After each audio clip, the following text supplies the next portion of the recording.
Olá a todos, bem-vindos. Esta aula vai ser então sobre análise de sobrevivência.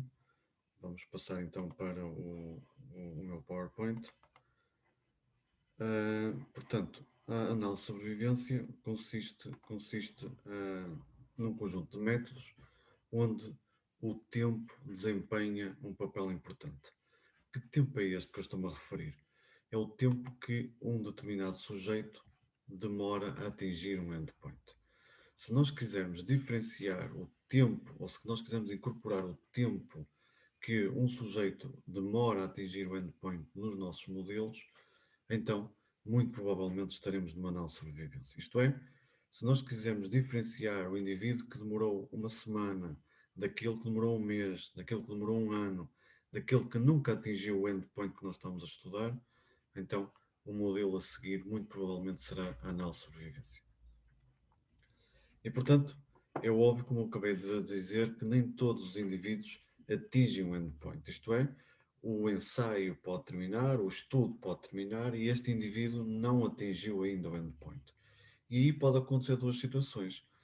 Uh, Nós chamamos dados censurados e quais são as situações que podem acontecer? É o indivíduo termina o estudo, ainda nós não sabemos qual é, se ele vai atingir ou não o endpoint, ou então foi perdido para follow-up. Isto é, durante o estudo, nós deixamos de ter informação sobre aquele indivíduo, não sabemos se ele já atingiu ou não o endpoint, mas será também considerada esta situação um dado censurado. E, portanto, os dados censurados vão incorporar dois tipos de informação. A informação que diz que o indivíduo terminou o fim do estudo e não atingiu o endpoint, ou então simplesmente nós perdemos informação sobre aquele indivíduo nós não sabemos mais o que aconteceu àquele sujeito e, portanto, também vai ser considerado um dado censurado. Geralmente, uma análise de sobrevivência consiste em dois grandes tipos de análise. Os métodos geralmente têm um foco na análise da função de risco, que em inglês nós dizemos então hazard function, que significa então a taxa de risco instantâneo no momento T. Isto é, quer saber então qual é o risco num determinado intervalo daquele indivíduo atingir um determinado endpoint. O outro tipo de análise que aparece muitas vezes aqui associado é a análise da função de sobrevivência. Em inglês damos o nome Survival Function, e então, de certa maneira, esta curva indica a probabilidade de um determinado sujeito sobreviver a um determinado instante de tempo T. Como eu tinha dito, o tempo de sobrevivência é calculado sempre iniciando um ponto de partida natural ao estudo. Pode ser, por exemplo, a data de cirurgia ou diagnóstico da doença, mas pode também ser a idade de um determinado sujeito, etc. E vamos fazer esse cálculo do tempo de sobrevivência até o ponto em que o doente alcança o limite de interesse. Isto é, muito provavelmente, o fim do nosso estudo. Nós temos aqui este exemplo do tempo de sobrevivência de pacientes que se foram admitidos num hospital com cirrose. Os círculos escuros representam as mortes, que é o nosso endpoint que nós estamos aqui a estudar. Os círculos a branco representam os pacientes que estavam vivos ao fim do estudo ou perdidos para follow-up, como eu referi no slide anterior. E, portanto, como vocês podem ver, os tempos variam consoante indivíduo para indivíduo. Cada linha horizontal que aqui está representa o tempo de sobrevivência de um determinado indivíduo. E nós podemos ver aqui que muitos indivíduos têm um tempo de sobrevivência muito reduzido, quer dizer que eles entraram no estudo e praticamente atingiram o endpoint muito rapidamente. Por outro lado, temos aqui este indivíduo de 105 que atingiu o endpoint numa fase muito avançada deste estudo. Portanto, ele pertenceu ao estudo durante muito tempo. Vemos aqui que aproximadamente chegou a ultrapassar até a marca dos 6 anos e depois atingiu o endpoint ao fim de 6 anos. Então reparem que o tempo varia consoante o indivíduo. Então aqui convém explicar que nem todos os indivíduos entram para o estudo ao mesmo tempo. Uns indivíduos podem ter entrado num determinado ano, outros entraram num ano seguinte, e assim sucessivamente. Mas o tempo que começa a contar para o estudo é sempre o valor zero. Ou seja, apesar dos indivíduos terem entrado em tempos em unidades temporais diferentes, irá contar sempre com o valor zero. Portanto, este valor zero quer dizer que não significa que todos os indivíduos entraram no mesmo ano cronológico. Quer dizer apenas o momento zero a que estes indivíduos começaram a pertencer ao estudo. E, portanto, os objetivos de uma análise de sobrevivência é estimar e interpretar a sobrevivência e as funções de risco de dados de sobrevivência, comparar funções de sobrevivência, está aqui uma figura que ilustra isto. Será que a curva vermelha é diferente da curva azul do ponto de vista estatístico? Avaliar a relação das variáveis explicativas com o tempo de sobrevivência. Quais são os preditores mais importantes? Quais são as variáveis independentes mais importantes para predizer o comportamento desta curva, que é a função de sobrevivência? Portanto, aqui o que está representado é a curva de sobrevivência. E, portanto, os métodos de análise de sobrevivência dividem-se em três grandes grupos. Os métodos não paramétricos, geralmente são as tabelas de sobrevida, e os métodos Kaplan-Meier. Os métodos semiparamétricos, onde existem um ou mais parâmetros sem informação relevante do ponto de vista fisiológico ou de interesse com o endpoint, mas necessários para a sua correta estimação do modelo, que tipicamente é a regressão de Cox. Portanto, a regressão de Cox, muitos dos autores definem como um método semiparamétrico, porque, como nós vamos ver, tem uma componente não paramétrica, que é um valor, que é uma constante empírica que depende do tempo, e depois tem uma constante, tem um conjunto de variáveis que representam a informação paramétrica, que está relacionada então com as variáveis independentes. E, portanto, temos então um terceiro grupo ainda, que são os chamados grupos, ou o grupo paramétrico, onde nós temos que indicar claramente qual é a função de distribuição de probabilidade que está associada aos dados. Portanto, esta função de distribuição é identificada a priori, que muitas vezes também se dá-se o nome de modelos de tempo de vida acelerados e, essencialmente, as funções mais utilizadas são ou a função exponencial ou a função Weibull. Esta tem muita importância porque a distribuição exponencial é um caso particular da Weibull. Temos a Gompertz, temos a teoria dos valores extremos, temos a distribuição Rayleigh, portanto temos aqui um conjunto grande de distribuições que nós podemos utilizar. Mas como eu disse aqui, numa análise de sobrevivência, o que nós encontramos muito nos artigos científicos é a regressão de Cox. Portanto, é o método mais usual destes todos que aqui estão, acaba por ser o método de regressão de Cox. Então vamos voltar a dados censurados. Quando nós fazemos uma análise de sobrevivência, ou quando nós estamos num estudo de análise de sobrevivência, podemos ter o caso de não ter dados censurados ou ter dados censurados. O que é que significa não ter dados censurados? São estudos em que eu conheço exatamente o que é que aconteceu àquele indivíduo. Isto é, eu sei se aquele indivíduo, qual foi o tempo associado àquele indivíduo que atingiu o endpoint. Estes estudos geralmente são estudos muito longos. Muitas vezes são estudos que englobam várias décadas. Porque todos os indivíduos que participaram num estudo, eu tenho que esperar que todos estes indivíduos atingem o endpoint. E, portanto, isto pode se prolongar muito ao longo do tempo. Como este tipo de estudos muitas vezes demoram muito tempo, então optou-se por toda uma outra teoria, que é a teoria que tem dados censurados. Isto é, eu sei que o estudo tem uma duração finita, 5 anos, 3 anos, 1 ano, tanto faz, e sei que ou no final desse ano alguns indivíduos atingiram o endpoint, outros não atingiram o endpoint. E aqueles que não atingiram o endpoint, então vamos designar por dados censurados. E, portanto, o que é isto? O que é isto? Eu já falei várias vezes de endpoint. O que é isto de endpoint? Endpoint ou acontecimento pode ser algo que o investigador esteja interessado em analisar.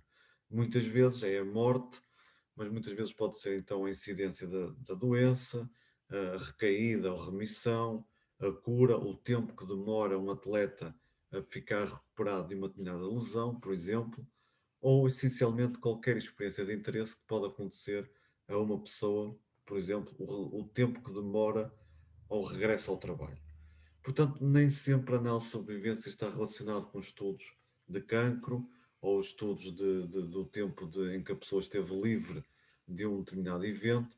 Portanto, podemos aplicar a análise de sobrevivência a um grande conjunto de estudos, desde que eu esteja interessado em que cada indivíduo tenha um tempo associado e esse tempo possa variar de indivíduo para indivíduo. E também, como eu já disse, pode acontecer duas coisas. Isto, nestes dados censurados, pode acontecer dois tipos de situações. O indivíduo que termina o estudo, ou termina o tempo do estudo, e eu sei que não atingiu o endpoint, ou então aqueles indivíduos que foram perdidos para o follow-up, que significa então que são indivíduos que entraram no estudo, mas que a partir de determinada altura eu deixei de ter informação sobre eles. Portanto, pode acontecer o caso destes indivíduos até já terem atingido o endpoint ainda durante o tempo do estudo, mas eu não sei essa informação e como eu não sei essa informação, então eu dou o nome de dados censurados. E, portanto, a probabilidade de se obter um dado censurado deve ser não correlacionada com a probabilidade de um endpoint ocorrer. Isto é, de certa maneira, a informação, a probabilidade de ter um dado censurado não deve estar relacionada com o endpoint em estudo.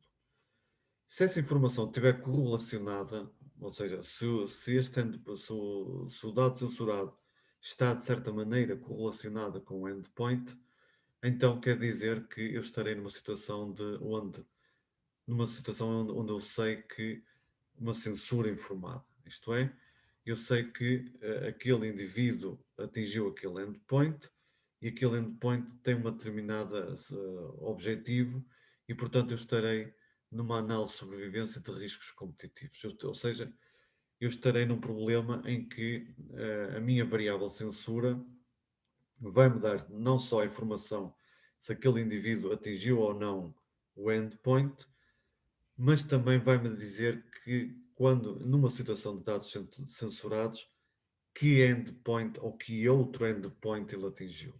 E, portanto, então estarei numa situação de uma análise de sobrevivência com riscos competitivos. Portanto, aqui, por exemplo, aqui neste exemplo, nesta figura que aparece muitas vezes na literatura, ilustra muito bem este princípio. Eu tenho os sujeitos que atingem o meu endpoint, neste caso o meu endpoint era a mortalidade, atingiu o endpoint ao fim de 4 meses, ao fim de 6 meses, ao fim de 14 meses.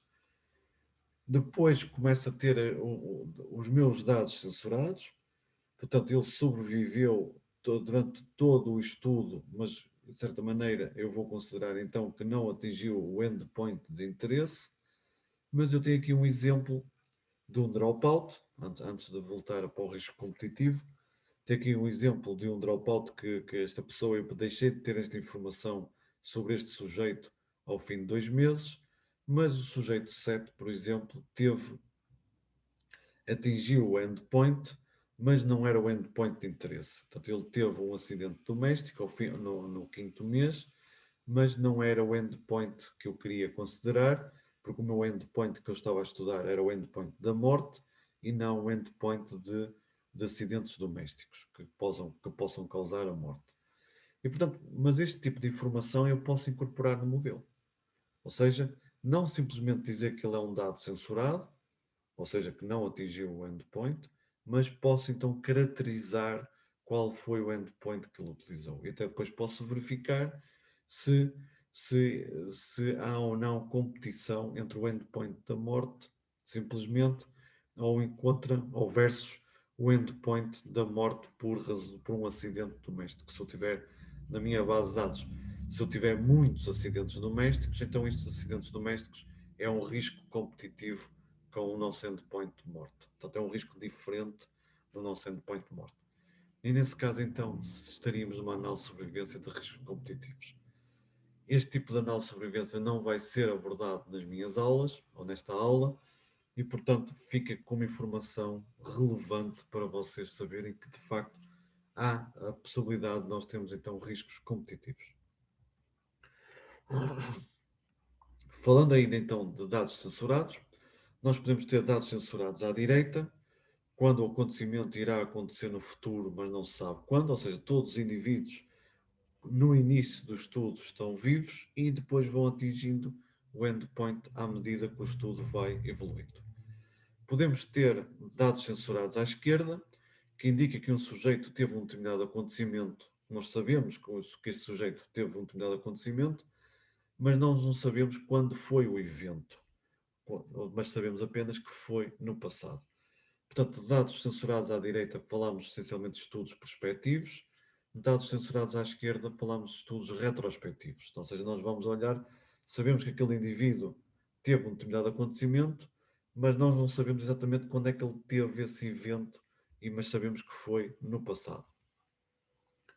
Finalmente, podemos então ter dados censurados num intervalo, que é uma mistura de dados censurados à direita e dados censurados à esquerda. Portanto, temos aqui nesta figura onde aquele X representa o evento. Temos aqui uma situação de dados censurados de uma censura de forma intervalar, em que eu sei que até este ponto nós ainda não atingiu o evento, mas nós sabemos que quando, neste segundo ponto que aqui está, o indivíduo já teve um determinado acontecimento. Mas nós não sabemos exatamente neste intervalo onde aconteceu o evento. Portanto, nós não conseguimos saber exatamente onde aconteceu o evento aqui e, portanto, estamos num dado, num evento de censura no intervalo, porque eu sei que até este momento não aconteceu nada, sei que num segundo momento no futuro tenho sei que tenho a informação que já aconteceu o evento, mas não sei exatamente qual foi o tempo aonde este evento esteve relacionado.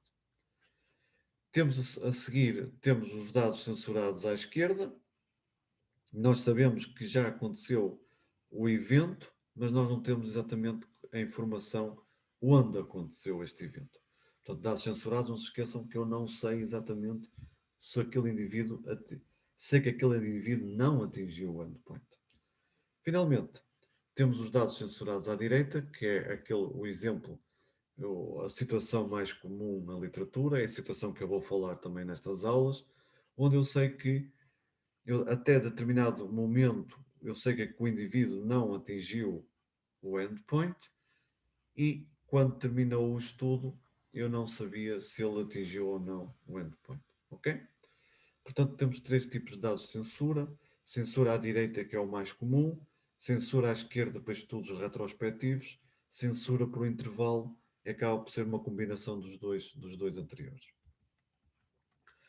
Finalmente, então, temos a nossa função de sobrevivência, que é definida como a probabilidade de um indivíduo sobreviver para além de um determinado tempo T.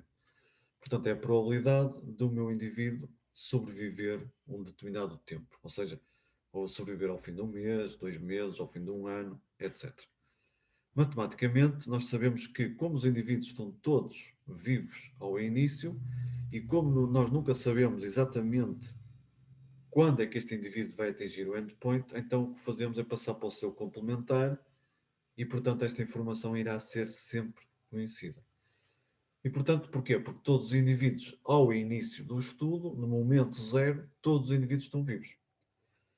E, portanto, então, o FT vai ser designada pela função de distribuição acumulada e, portanto, este FT representa a probabilidade da morte até ao instante de tempo. E tudo isso é conhecido porque eu sei que no momento zero todos os indivíduos eram vivos e ao longo do tempo eles foram atingindo o endpoint.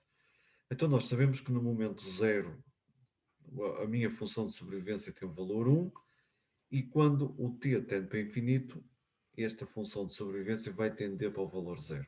Isto é, ao fim de algum tempo, não sei quanto é esse tempo, eu sei que esse indivíduo vai atingir o endpoint. Obrigatoriamente esse indivíduo há de atingir o endpoint. Então aparecem curvas de sobrevivência deste género, onde ao início estão todos vivos e no final estas curvas obrigatoriamente vão tender para o valor zero. E portanto nós podemos dizer que aquele f de t, que aquela função de distribuição, é a fração de população que não sobrevive até ao tempo t, é o seu complementar. E portanto o seu complementar, 1 menos f de t, vai ser designado pela função de sobrevivência, embora matematicamente eu possa definir esta função f de t como o integral ou a área que corresponde a menos infinito até ao momento de interesse T, que é aquilo que eu quero estudar. E, portanto, a área que está debaixo desta curva, definida por esta função de densidade, é que se dá um nome, então, da função de distribuição. Se esta função de densidade, fs pequenino, ou seja, este f pequenino, ou f minúsculo, for conhecida, estaremos num caso paramétrico. Se não for conhecida, estaremos num caso não paramétrico. E, portanto, de certa maneira, então, esta função de densidade acaba por ter um papel importante. Na maior parte dos casos, este f de s não é conhecido e, portanto, estaremos numa situação não paramétrica. E como eu tinha dito logo inicialmente, há duas funções muito importantes. Uma é a função de sobrevivência, outra é a função de risco ou a função de hazard, que é o meu H de T, que é então definida como a probabilidade de um indivíduo morrer num determinado intervalo de tempo. E, portanto, matematicamente, este H de T vai ser o limite do meu intervalo ΔT quando tende para zero, e, portanto, isto vai ser então uma probabilidade condicionada. É a probabilidade do indivíduo morrer no intervalo de tempo ΔT, sabendo que ele sobreviveu até esse momento T. Portanto, até T, eu sei que ele está vivo, ou que se ele sobreviveu, e, portanto, eu quero considerar o próximo intervalo de tempo ΔT. Eu quero saber, então, qual é a probabilidade deste indivíduo sobreviver, ou qual a probabilidade deste indivíduo morrer, peço desculpa, ou dito de outra maneira, qual a probabilidade deste indivíduo atingir o endpoint que eu estou a estudar naquele intervalo ΔT, sabendo que até lá esse indivíduo não tinha atingido o meu endpoint.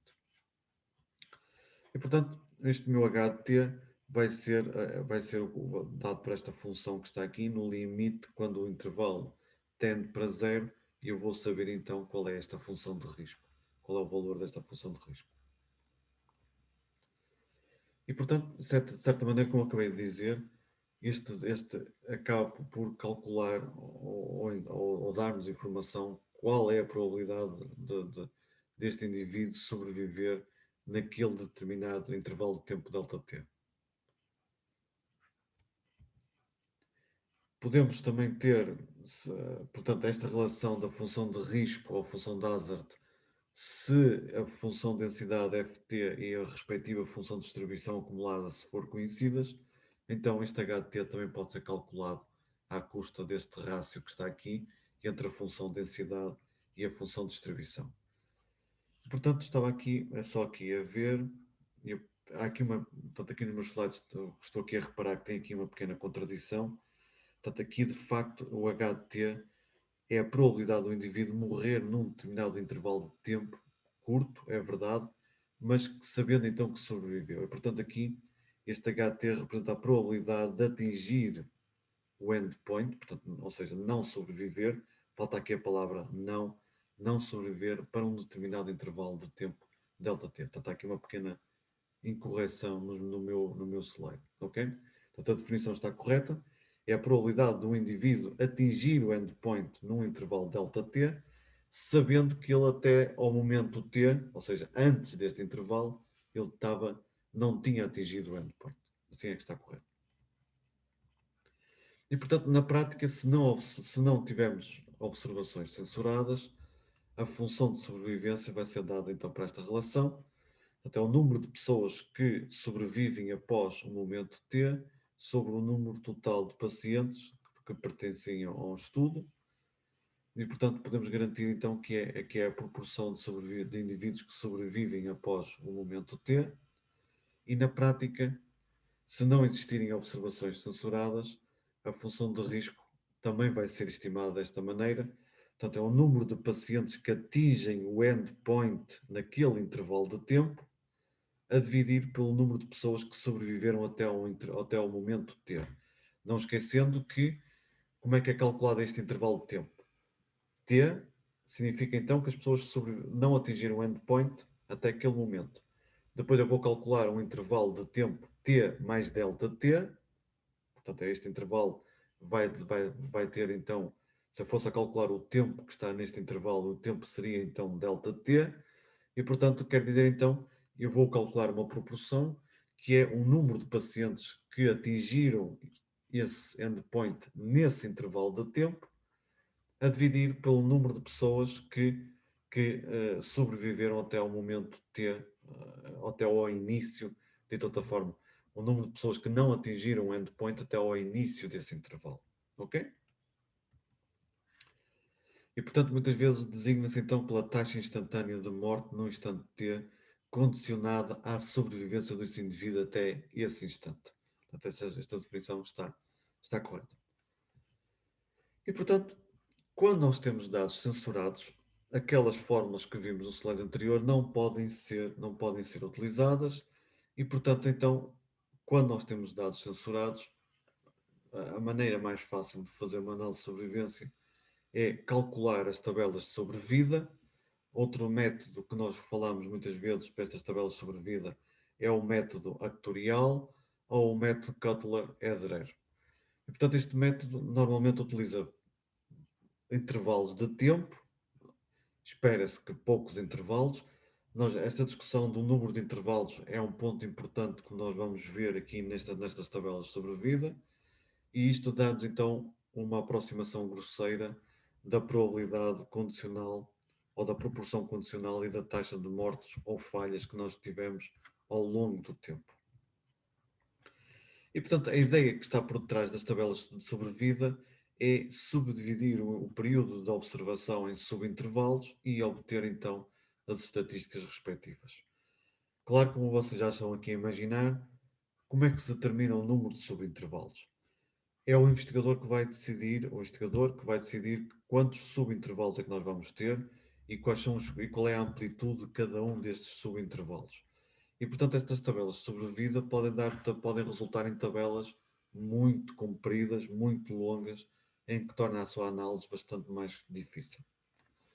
O método Kaplan-Meier, ou o método produto-limite, muitas vezes é designado pelo método produto-limite, vai ser calculado, ou os intervalos que nós vamos utilizar, vai ser apenas quando existem eventos. Ou seja, quando um determinado sujeito atingiu o endpoint. Dito de outra maneira, se eu tiver um período de tempo em que não há eventos, então o método Kaplan-Meier não vai analisar esse período. Esse período vai ser incorporado até atingir o primeiro evento. E, portanto, quer dizer então que o método Kaplan-Meier funciona através da existência de eventos. Quer dizer que a amplitude dos intervalos considerados no método Kaplan-Meier irá ser variável. Ok? Enquanto nas tabelas de sobrevida, geralmente a amplitude é fixa. Eu vou ver de mês a mês, ou vou ver de 6 em 6 meses, ou vou ver de ano a ano. No Kaplan-Meier, esta amplitude do intervalo vai ser até existir o primeiro evento.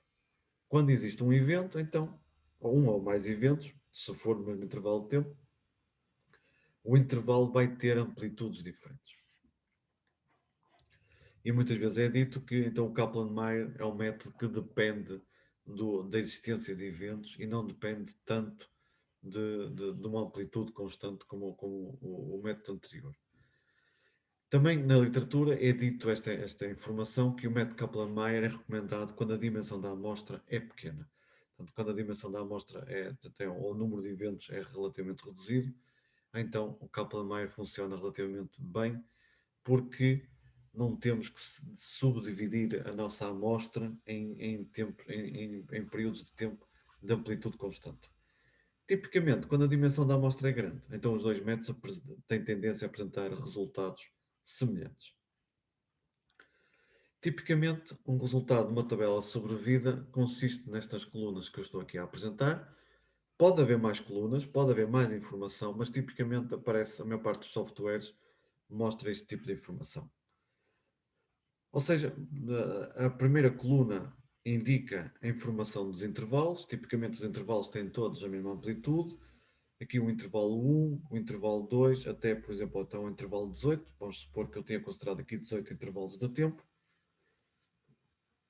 E a segunda coluna vai-me indicar então o número de pessoas vivas ao início do intervalo, que eu designei por AI, o número de pessoas, o número de mortes ou o número de pessoas que atingiram o evento durante este intervalo, que eu dou a informação, que eu dou a variável, o nome DI, o número de censuras no intervalo, ou seja, o número de pessoas que não atingiram o endpoint, mas que eu já não tenho mais informação sobre estas pessoas. Portanto, estas pessoas só tiveram, só tive a informação nestas pessoas neste intervalo de tempo, neste caso, vamos então ver o exemplo.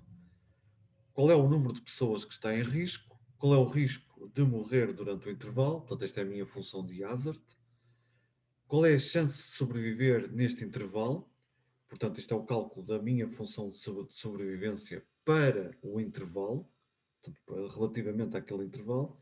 E depois aparece a minha função de sobrevivência, aquele ST maiúsculo, que é então a função acumulada, que é o valor da função de sobrevivência depende do que é que passou, do que é que aconteceu no passado, e menos um, a multiplicar pelo valor daquele intervalo especificamente. Então vamos supor que eu tinha 240 pessoas vivas no início do intervalo. Este representa então o número de endpoints que atingiram naquele intervalo, portanto, o número de pessoas que atingiu aquele endpoint. Não tenho dados censurados neste intervalo e, portanto, depois a seguir todo o resto destas fórmulas são alimentadas à custa da informação do AI, do DI e do CI. E, portanto, podemos calcular assim desta maneira. Então, as tabelas de sobrevidas são calculadas desta maneira e, portanto, o ponto fundamental, o ponto de discussão fundamental numa tabela de sobrevidas é quantos intervalos é que eu vou ter e qual é a amplitude de cada intervalo. Se eu tiver muitos intervalos, então vou ter tabelas muito, muito longas. Se eu tiver muito poucos intervalos, a informação fica de tal maneira condensada que, quando eu for representar a função de sobrevivência, não vai me dar uma curva suave, como nós vimos nos slides anteriores, mas potencialmente pode ter dar curvas com saltos grandes e, portanto, quer dizer então que a definição da curva não está bem feita e é sinal que nós temos que aumentar o número de intervalos nesse caso. E, portanto, isto é um método que acaba por ser o método mais clássico destes todos e, portanto, de certa maneira, ainda é muito utilizado quer na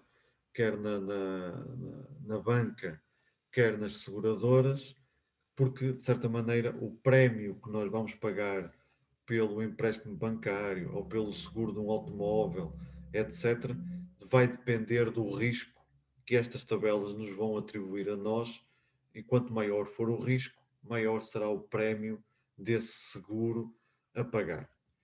E, portanto, nós vimos que a função de sobrevivência acumulada, como o próprio nome indica, vai ser então um produto de todas as funções de sobrevivência calculadas para cada um dos intervalos. Portanto, se eu quiser calcular a função de sobrevivência no momento i, então é o produto de todas as funções de sobrevivência em cada um dos intervalos. E, portanto, é possível calcular também intervalos de confiança para cada situação que está aqui. Na tabela que eu apresentei, também é possível incluir colunas para o seu standard error, para a sua estimativa do erro padrão, e, portanto, estas colunas podem ser, o número de colunas pode ser multiplicada para incorporar toda esta informação. Aquela que eu apresentei era uma coluna, são tabelas um pouco mais reduzidas, de certa maneira tem indicação para o estimador, mas não dá informação como é que varia, qual é a fonte de variabilidade associada a esse estimador, que vai ser dada então pelo seu standard error. E, portanto, por último, não posso esquecer de mencionar que este tipo de tabelas são muito utilizadas, por exemplo, para calcular a esperança de sobrevida. Isto é, qual é o valor que corresponde a 50% da sobrevivência. De certa maneira, é igualar o meu valor SI é igual a 0,5 e determinar então qual é o intervalo que corresponde a 50% de sobrevivência. Quem diz 50% pode ser qualquer outro valor que vocês estejam a pensar, 25%, 10%, 5%, 95%. Portanto, a partir daqui nós podemos fazer vários cálculos dependendo daquilo que o investigador pretende então analisar. Mas tipicamente o valor mais representado é o valor da esperança de sobrevida, que vai ser então dada então por esta relação que nós acabamos aqui de ver. Qual é o valor da função acumulada de sobrevivência igual a 50%. E, portanto, temos aqui um estudo de pacientes com cancro, em que o endpoint foi então a morte, e podemos então ver aqui, apesar de não estar aqui dito, aqui penso que a informação seria em meses. Portanto, penso que a informação será então em meses. E só está representado os primeiros 10 intervalos. Portanto, o R, agora já estou a falar aqui do software que nós vamos utilizar, que vai ser o R. O R permite então mostrar as primeiras 10 entradas, ou o número de entradas que nós quisermos observar. E, portanto, podemos ver aqui na nossa função de sobrevida, que é esta função S. Aqui, reparem, esta tabela não é exatamente igual à minha. Portanto, a tabela que o R utiliza, ou no package do que o R calcula estas tabelas de sobrevivência, não é exatamente igual à tabela que eu apresentei.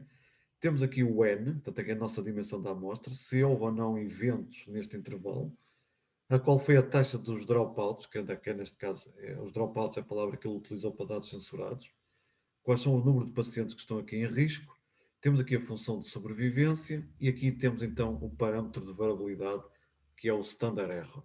Como é que varia, qual é a variabilidade que está associada a este estimador que está aqui. O S é a função de sobrevivência naquele intervalo e depois temos aqui as funções acumuladas de risco, que eu não falei anteriormente, mas que já vou falar nos próximos slides. O seu standard error que está aqui e então qual é a probabilidade de margem. Eu dei a indicação ou referi que era o valor do S pequenino, mas não, aqui de facto, olhando aqui para os valores, nós podemos ver que é a função de sobrevivência S maiúsculo, portanto é a função de sobrevivência acumulada.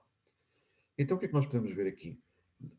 Uma das colunas muito importantes que nós analisamos acaba por ser a função de sobrevivência e reparo que aqui vejo que no intervalo correspondente aos meses 6 a 7 meses, a função de sobrevivência era de 53% e no intervalo a seguir é 49%.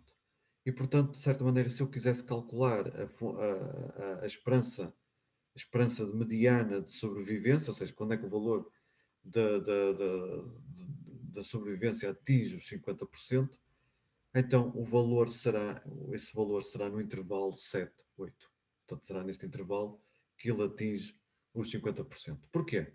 Porque no intervalo anterior ainda não tinha atingido os 50%. Estava nos 53%. E, portanto, quer dizer que neste intervalo, é no próximo intervalo que ele vai ultrapassar exatamente os 50%. Ele vai de 53 até 49, quer dizer que a dada altura, neste intervalo de tempo, ele atinge os 50%. As figuras indicam então a taxa de risco instantânea, não a acumulada, a taxa de risco instantânea, e então aqui a função de sobrevivência que nós estamos aqui a calcular. Tipicamente, esta função de sobrevivência deve apresentar uma função de risco, peço desculpa, deve apresentar uma função de sobrevivência suave. O objetivo é ver uma curva relativamente suave na função de sobrevivência e não uma curva aos degraus, por exemplo. E aqui vê-se que nós temos aqui uma curva relativamente suave, em que vemos a dinâmica desta curva e era possível através desta curva ver então qual era o tempo que correspondia mais ou menos a 50% e o tempo também estaria mais ou menos à volta daquele intervalo que eu vos falei, que é o intervalo que anda à volta dos 7 a 8 meses. Aqui, obviamente que visualmente nós podemos ser um pouco mais... esta observação pode ser um pouco mais difícil, mas de certa maneira nós conseguimos chegar lá. Na função de risco instantânea, portanto, ele mostra-nos então qual é a probabilidade de atingir o endpoint em intervalos de tempo, neste caso intervalos de tempo de um mês. É claro que este último traço que é aqui representado na função de hazard, se nós quiséssemos representar muito corretamente isto, nós não podemos nunca olhar para esta função, para este último traço. Portanto, porque este último traço indica o fecho da tabela e o valor vai ser o valor máximo, vai ser o valor 1, e portanto esta linha nunca se deve ler. Portanto, esta linha de fecho nunca deve ser lido, e portanto nós conseguimos então aqui ver qual tinha sido o intervalo de tempo em que o risco, qual é o risco de atingir o endpoint é maior. Aqui também podemos ver isto nesta coluna que está aqui, e vemos, por exemplo, que aqui o intervalo no período 4-5 o risco é de cerca de 21%, mas como eu tinha dito, esta tabela só mostra os primeiros 10 intervalos, e eu sei que pelo gráfico tem pelo menos 50 intervalos que podia analisar.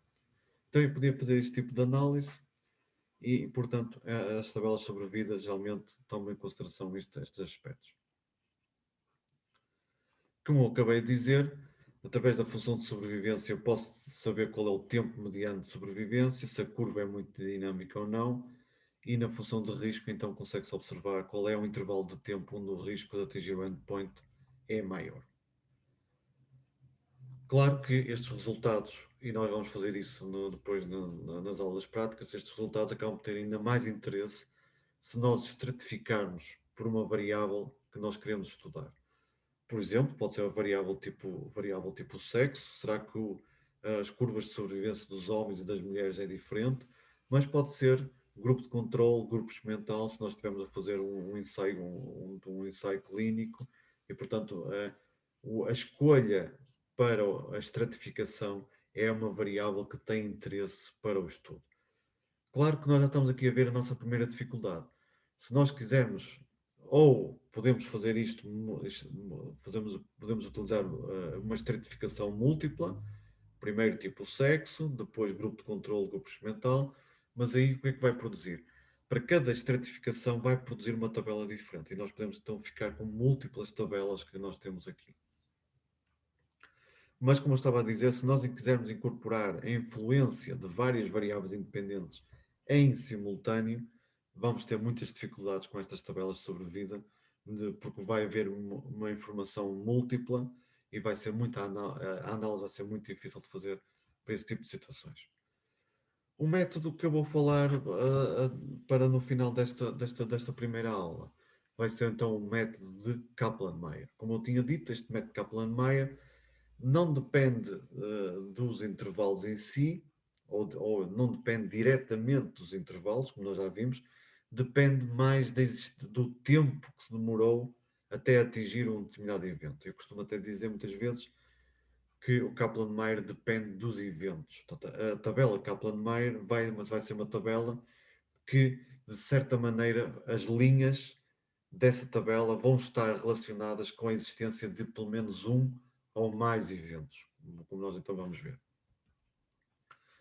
Portanto, a probabilidade estimada de sobrevivência no tempo t vai ser dada por esta relação que está aqui, em que então nós vamos ver que o nt é o número de indivíduos em risco, o dt é o número de eventos e o rt então vai ser relacionada com uma estimativa de risco no instante t, como está aqui dito, no instante t. E portanto, a função de sobrevivência acumulada não vai ser SDI, como aparecia no slide anterior, ou seja, não vai depender do intervalo em causa, mas vai depender do intervalo onde existam eventos. Ok? Portanto, vai ser intervalos onde existem eventos. E como é uma função acumulada, é tudo que está para trás, portanto, no momento de tempo j menos 1, vezes aquilo que aconteceu naquele intervalo em que teve pelo menos um ou mais eventos. E como podemos ver, isto acaba por ser um produto de eventos. E como nós vamos ver, é daqui que vem o nome produto limite, é derivado desta fórmula que nós vimos, de ser um produto de eventos, desde o primeiro evento até ao último evento considerado. Na maior parte dos livros, como é um produto de termos, eu posso representar o estimador do Kaplan-Meier através de um produtório de eventos, e a variância vai ser dada então por esta relação que aqui está. Tudo isto pode ser calculado linha a linha, ou então nós vamos utilizar o software para fazer todos estes cálculos que aqui estão. Podíamos também calcular os intervalos de confiança, à custa então do estimador e da sua variabilidade.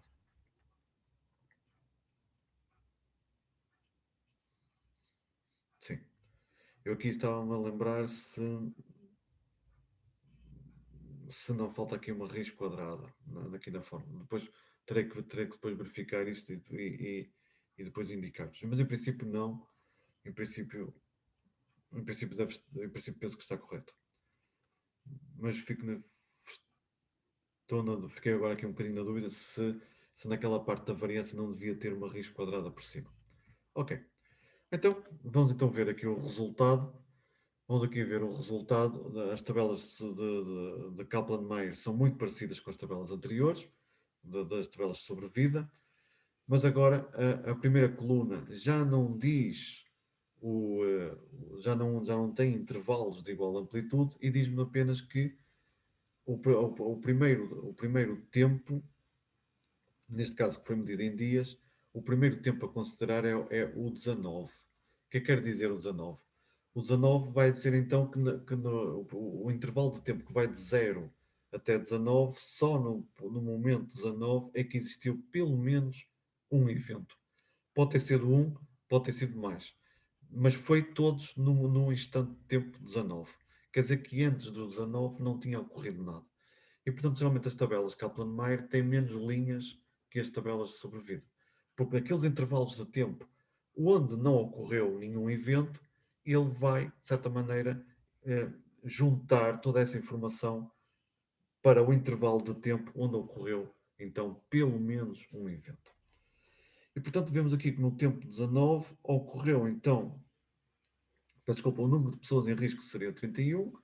O número de eventos que aconteceu foi um. Este aqui até podia ter acontecido mais do que um evento neste instante de tempo.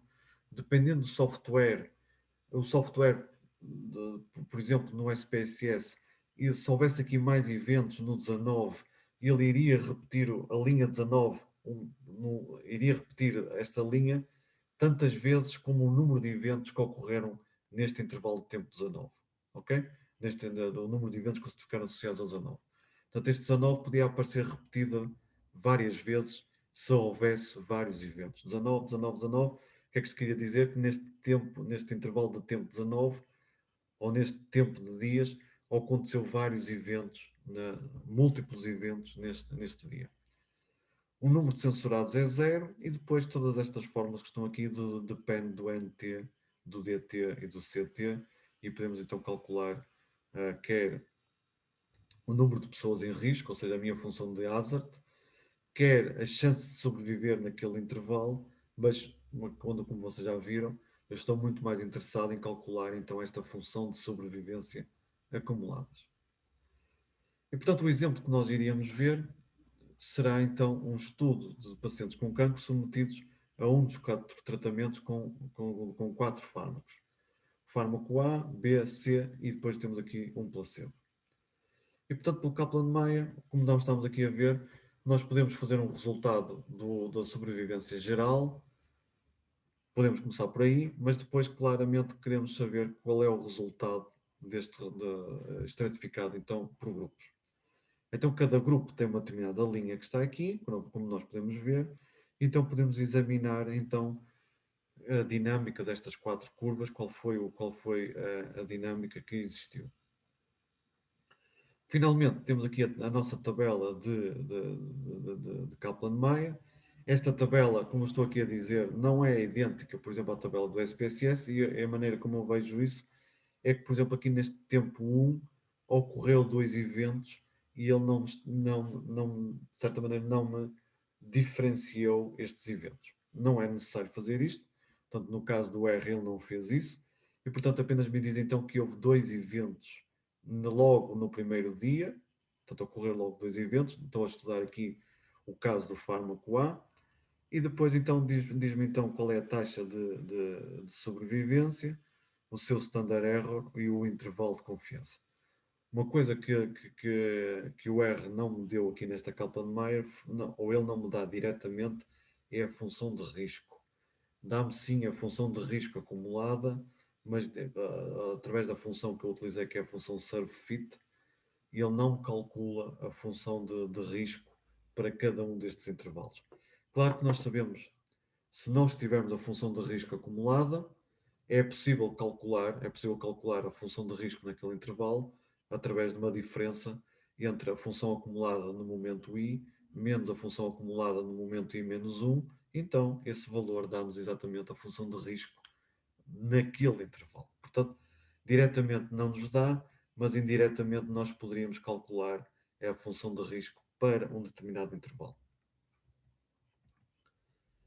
E, portanto, um dos pontos, só para terminar aqui, a análise é exatamente igual à anterior.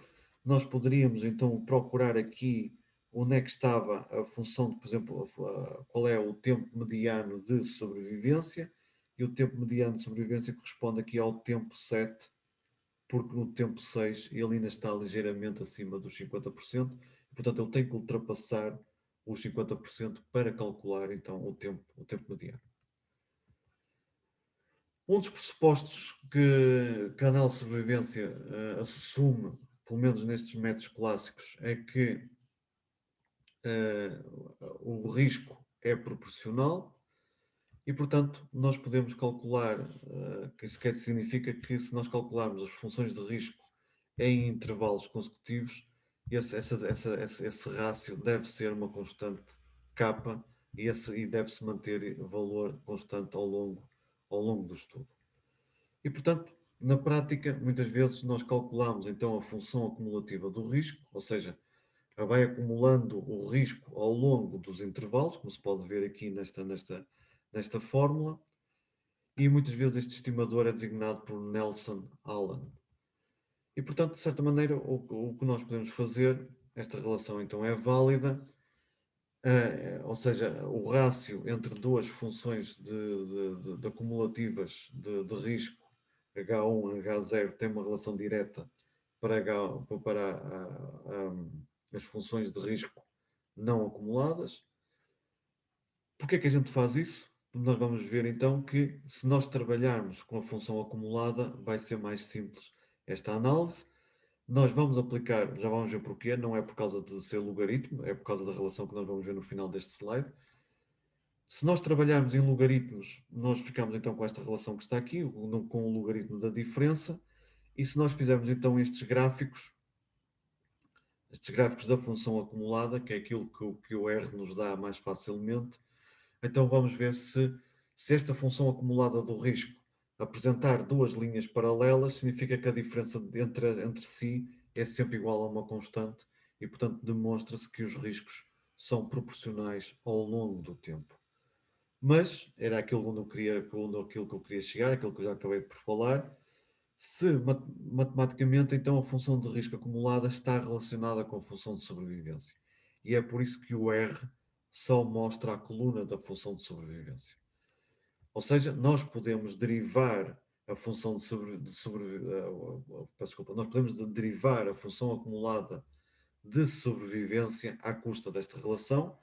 A função de sobrevivência acumulada vai ser o menos logaritmo da função de sobrevivência acumulada, ou então, se eu tiver a função de risco, posso obter a função de sobrevivência acumulada desta forma.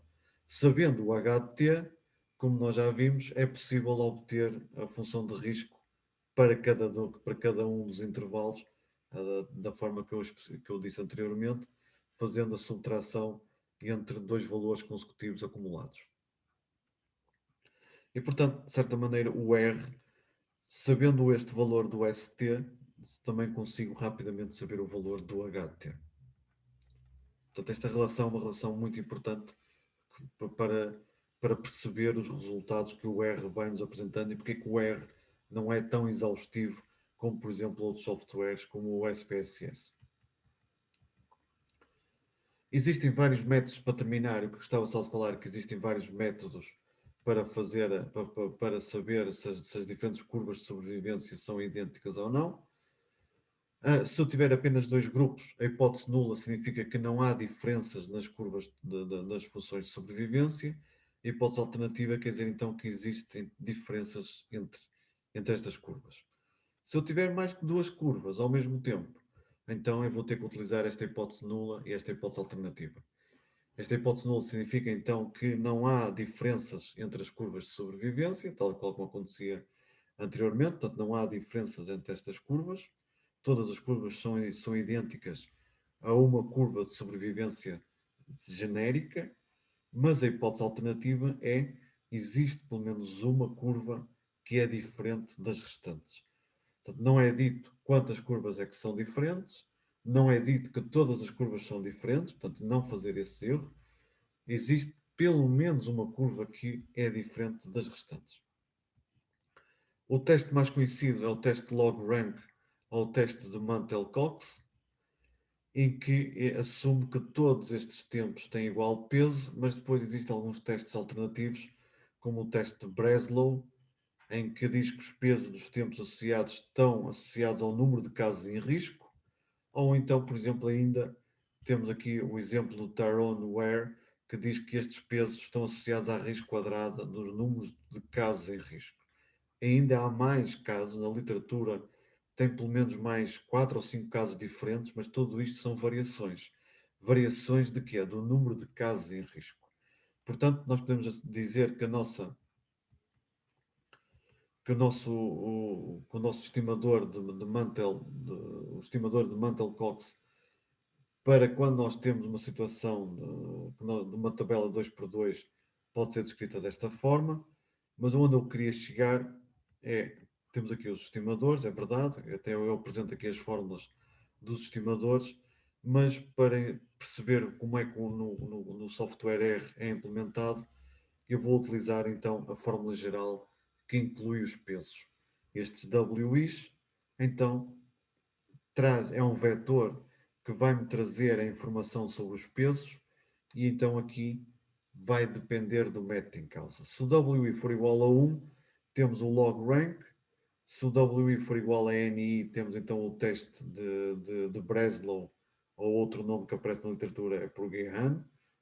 Ou se for a raiz quadrada é o Taron-Ware, ou ainda existe outras possibilidades, como por exemplo o logaritmo da NI, etc. Portanto, existem outras possibilidades de fazerem este teste.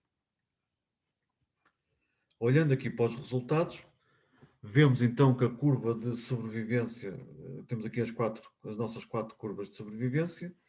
Sabemos então que o método que eu utilizei foi o método log-rank, que vai ser aproximado por uma distribuição de Q quadrado e os graus de liberdade vai ser sempre o número de categorias menos 1, neste caso então o número de categorias eram 4, temos 3 graus de liberdade e temos um p-value de 0.345, arredondando, e claramente é superior a 0,05 e portanto não se rejeita H0. Quer dizer então que, do ponto de vista estatístico, estas curvas não têm diferenças do ponto de vista estatístico. Então todas elas estão a mostrar a mesma situação. Claro que esta curva que está aqui mais a laranja, nós vemos que mais para a parte relacionada mais para a parte final, parece ter um comportamento diferente. Mas até com este teste, log rank, ele indica que não há diferenças. Uma coisa que eu não disse e vale a pena mencionar agora, até porque já estamos a terminar esta parte da matéria, tem a ver então com estes sinais mais.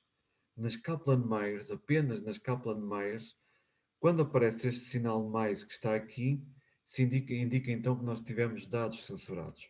Portanto, sempre que aparecer aqui uma indicação com sinal mais, é quando nós obtivemos então dados censurados.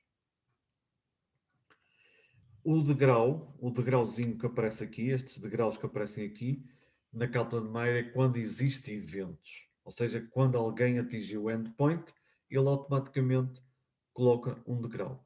Claro que se o degrau for muito grande, isso significa que o número de eventos que ocorreu naquele tempo foi muito elevado. Se o degrau for pequenino, quer dizer que existe pelo menos um evento ocorreu. Portanto, se o degrau for mínimo, quer dizer que ocorreu um evento. Se o tamanho do degrau for muito acentuado, quer dizer que ocorreram múltiplos eventos. Esqueci-me de dizer isso quando eu referi nas curvas da Kaplan-Meier anteriores. E, portanto, quando temos várias variáveis independentes, como é que nós podemos fazer isso? As curvas Kaplan-Meier não permitem fazer isso, porque as curvas Kaplan-Meier só permitem estratificar por variáveis categóricas. Se nós tivermos uma variável quantitativa tipo idade, já temos um problema aqui. Teríamos que categorizar a variável idade, por exemplo. É claro que o método, quando isto acontece, o método que nós vamos utilizar é o método de regressão de Cox. Quando nós temos várias variáveis independentes, sejam elas categóricas ou quantitativas, e queremos ver a influência desse resultado na função de risco, então o método que nós devemos utilizar é o método de regressão de Cox. E portanto, este é o método que nós vamos ver no próximo vídeo. Iremos começar então com o modelo de regressão de Cox.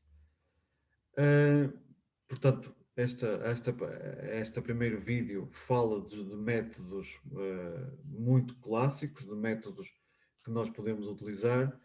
Na maior parte dos artigos, então, como eu tinha dito, o método que irá aparecer irá ser o método da regressão de Cox, mas para o endpoint principal, para o endpoint fundamental, ou para o endpoint, queria dizer, não era o endpoint que eu queria dizer, para a variável independente categórica mais relevante para o estudo, tipicamente nesses artigos aparecem sempre os resultados gráficos, não as tabelas, mas os resultados gráficos das Kaplan-Meiers. Portanto, as Kaplan-Meiers é como se fosse a fase 1, ou a primeira etapa. A segunda etapa é calcular, então, o modelo de regressão de Cox. Mas para isso, então, aconselho-vos a ver o próximo vídeo, onde nós iremos falar, então, a partir do modelo de regressão de Cox. Vou ficar, então, por aqui. Queria agradecer então a vossa atenção pela observação deste vídeo. Obrigado a todos e vejam então o segundo vídeo sobre o modelo de regressão de Cox. Até já.